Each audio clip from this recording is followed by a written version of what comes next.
আচ্ছা, শরীয়তের দলিল তো মূলত দুটো, কোরআন আর হাদিস। ইজমার কিয়াস হলো কোরআন হাদিসের বাচ্চা। ইজমার কিয়াস হলো কোরআন আর হাদিসের বাচ্চা। ইজমা কিয়াস কোরআন হাদিসের বাইরে না, একটা কিয়াসি মাসলা। ইন্নামা হাররামা আলাইকুমুল মাইতাতা ওয়াদ দামা ওয়া লাহমাল খিনজির। আল্লাহ বলেছেন মৃত প্রাণী, প্রবাহিত রক্ত, শুয়োরের গোশত তোমাদের জন্য হারাম করা হলো। একদম পার্টিকুলার আল্লাহর নাম করে বলেছেন শুয়োরের গোশত তোমাদের জন্য হারাম। আবার বলছেন আল্লাহ একেবারে ডাইরেক্ট নাম করে ক্লাসিফিকেশন করে বললেন শুয়োরের গোশত তোমাদের জন্য হারাম। তাহলে দুধ খাওয়া যায় কেন? আল্লাহ তো বলেনি শুয়োর হারাম, আল্লাহ বলেছেন শুয়োরের গোশত হারাম। জলকট্টা লিজ নিলাম, মহাজন বলল এই পুকুরি যা পেশা মাছ আছে 500 মাছ ওইগুলো আমার, বাকি যা চাষ করবো তোমার। আর মালিক কি 500 মাছ নেওয়ার সাথেও কাতলা মাছ নেবে? কথা বলে ও তো বলি কই এনেছে যে পানিতে 500 মাছ আছে আমার, অন্য কোনো মাছ নেই, তুমি চাষ করো, 500 মাছগুলো কিন্তু আমি নেব। তাহলে কি কাতলা মাছ নিতে পারবে? শিঙি মাছ বলা কথা ছিল তো। আল্লাহ বলি কই দিয়েছে যে শুয়োরের গোশতটা হারাম, তাহলে দুধটা খান না কেন? আল্লাহ তো বলি কই পাঠিয়েছে ওয়ালাহমাল খিনজির। আল্লাহ শুয়োর হারাম বলেননি, বলেছেন শুয়োরের গোশত হারাম। তাহলে দুধ খাওয়া যায় যাবে না কেন?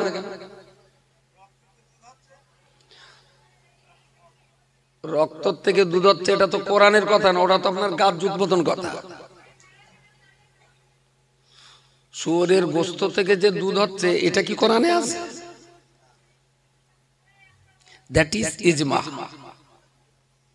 আলেম ওলামা হাদিস কোরআনের বিচক্ষণ ব্যক্তিরা বললেন কেন শুয়োরের গোশত খাওয়া হারাম? না পৃথিবীতে এমন কোন নোংরা জিনিস নেই যে শুয়োরে খায় না। শুয়োরের একটা সবচেয়ে বড় লজ্জাজনক চরিত্র হলো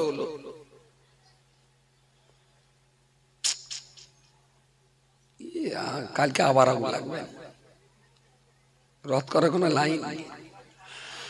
কুকুর, বিড়াল, হাঁস, মুরগি, গন্ডার, জলস্থিন, ডলফিন, বাঘ, সিংহ, মানুষ,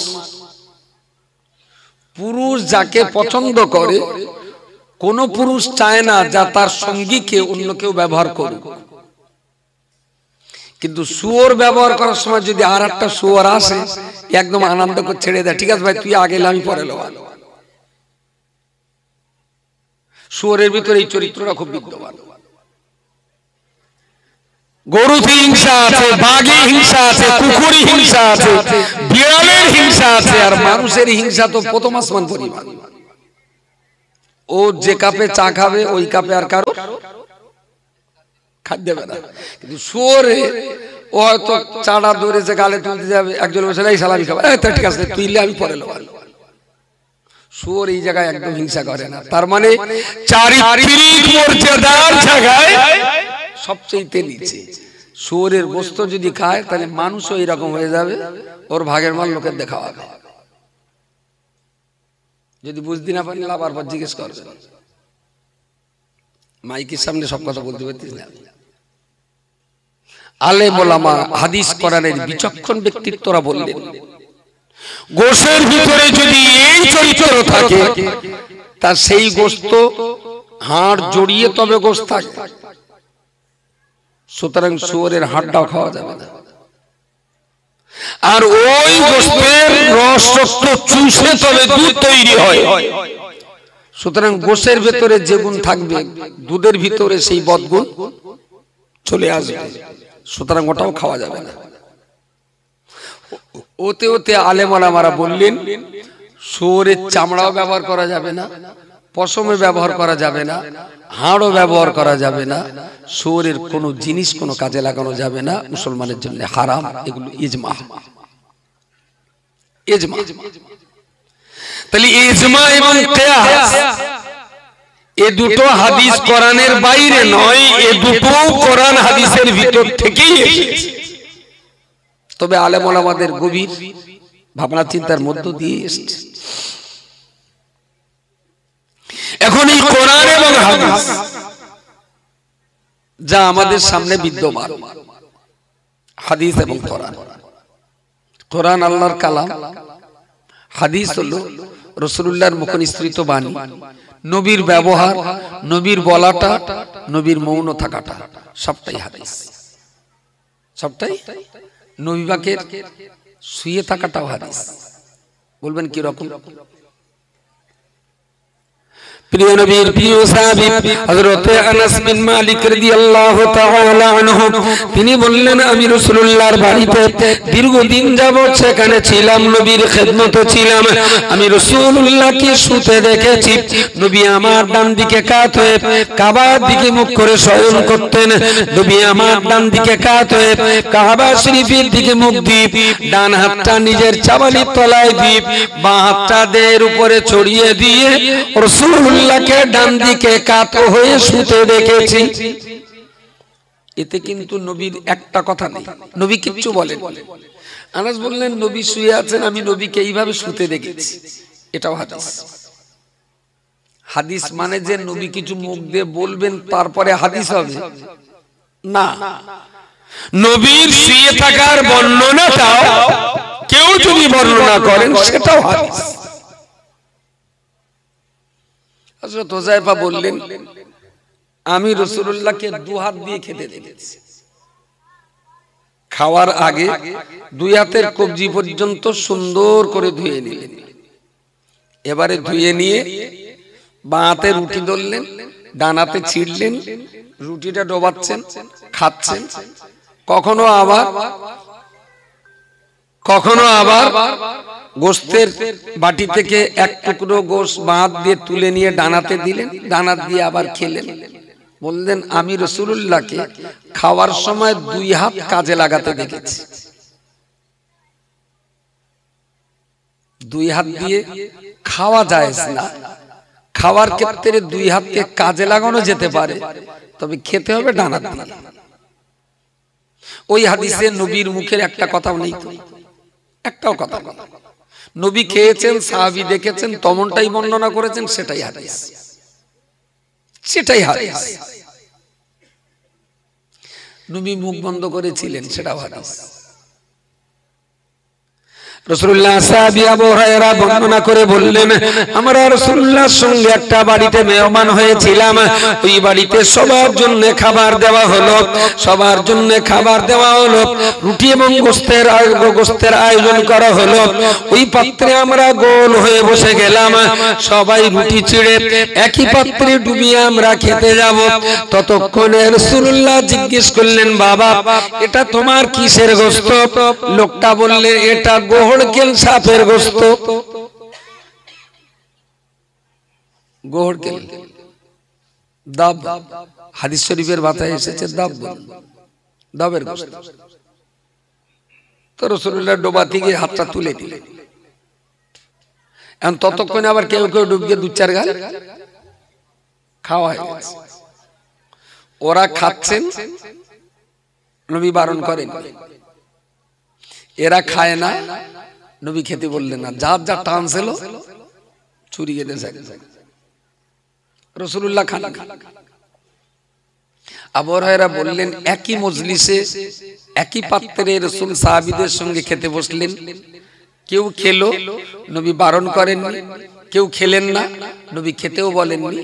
তবে নবী রাসূলুল্লাহ নিজে খান। এবার বলেন, আপনি কোন দলে যাবেন? খাবার দলে না খাবার দলে? হ্যাঁ, না খাবার দলে। নবী খাননি বলে না খাবার দলে। আচ্ছা, যারা খাচ্ছিলেন ওদের খাওয়াটা যদি অন্যায় হয়, তাহলে নবীর আরেকটা হাদিসে এসেছে, মান রা মিনকুম মুনকারান ফালিগাইয়িরহু বিয়াদিহি ফাইন লাম ইস্তাতি ফাবিলিসানি ফাইন লাম ইস্তাতি ফাবিকলবিহি ওয়াযালিকা আযআফুল ঈমান। নবী আমার হাদিস শরীফে বলেছেন, মান রা মিনকুম মুনকারুন ফালিয়ুগাইয়িরহু বিয়াদিহি, তোমাদের সামনে কখনো যদি কোনো নিষিদ্ধ কাজ সংগঠিত হয়ে থাকে তাহলে তোমরা হাত দিয়ে বাধা দেবে, যদি তোমার শক্তিতে না খোলায় মুখ দিয়ে তার প্রতিরোধ করবে, যদি সেটাও তোমার শক্তিতে না খোলায় তবে অন্তর থেকে খারাপটাকে তুমি খারাপ বলে ঘৃণা করবে। আল্লাহর বান্দা মনে রাখো না, ডবের গোশত খাওয়াটা যদি খারাপ হবে তাহলে রাসূলুল্লাহ সামনে দেখেছেন কিন্তু বাধা দেননি কেন? আপনি তো না খাবার দেন, খাবারটা যদি খারাপ হয় নবী নিজে বলেছে যে অন্যায় কাজ হলে বাধা দাও। ওরা যদি অন্যায় করবে নবী বাধা দেননি কেন? যারা খায়নি এরা বলে রাসূলুল্লাহ খায়নি তোরা খালি, তাহলে খাবার যদি অন্যায় হতো তাহলে নবী বারণ করতেন। দলিলটা কাটতে পারবেন? যদি আমাদের খাওয়াটা অন্যায় হতো তাহলে নবী বারণ করতেন। নবী তো বারণ করেননি, লিখে দিয়েছে নবী তো সামনে খেয়েছে, আমরা তো আড়ালে খাই। কিসের গোশত? গোড়কেল সাহেবের গোশত। খেয়ে দেখবেন একদিন।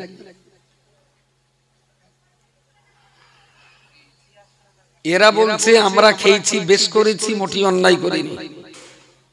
ওরা বলছে রাসূলুল্লাহ খায়নি বলে আমরা খাইনি, এরা বলছে নবী বারণ করেনি বলে আমরা খেয়েছি।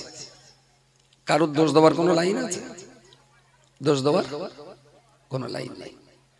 আসলে ওই দিন পর্যন্ত আল্লাহর পক্ষ থেকে ওই গোড়কেল সাপ খাওয়া না খাওয়ার ব্যাপারে কোনো ফয়সালা রাসূলুল্লাহর কাছে আসেনি। এখন এরা খাচ্ছে, নবী যদি বারণ করে দেন আর পরে যদি গোড়কেল খাওয়ার জায়েজ মসলা আল্লাহর পক্ষ থেকে আসে তাহলে এরা ধরবে হুজুর সেই তো খেলেন আর আমাদের ওই দিন খেতে দিলেন না, সমস্যা। আমার যারা খায়নি নবী যদি বলতেন আরে খাও, পরে যদি ওটা হারাম আসে তাহলে এরা বলবে হুজুর আপনি না জেনে বুঝে খাইয়ে দিলেন এই হারাম মালটা। পরবর্তীকালে যখন আল্লাহর পক্ষ থেকে আবার ইলহাম মারাফাত নবীকে জানিয়ে দেওয়া হয়েছে যে এই গোশতটা খাওয়া যাবে না, রাসূলুল্লাহ সেদিন থেকে বলে দিয়েছেন। তবে যারা খেয়েছিলেন নবী তাদের তওবা পড়তে বলেননি। কেন? ইসলাম আসার আগেই, ইসলামের এই জ্ঞানটা আসা আগে ওরা খেয়েছিল, এটাকে ভুল বলা যাবে না। নবী বলেননি যে তোমাদের তওবা পড়তেই হবে। এখন ওদের যদি নবী তওবা পড়তে বলেন আর ওরা যদি সাহাবীরা আবার ঘুরিয়ে বলেন ইয়া রাসূলুল্লাহ তা আপনি তো সামনে ছিলেন, বারণ করলে তাইলে আর খাতুম না, এরাও তো প্রশ্ন। তাহলে কত ওজন করে, কতটা মেপে, কত গভীর ভাবনা চিন্তা করে তবে রাসূলুল্লাহকে কথা বলতে হতো।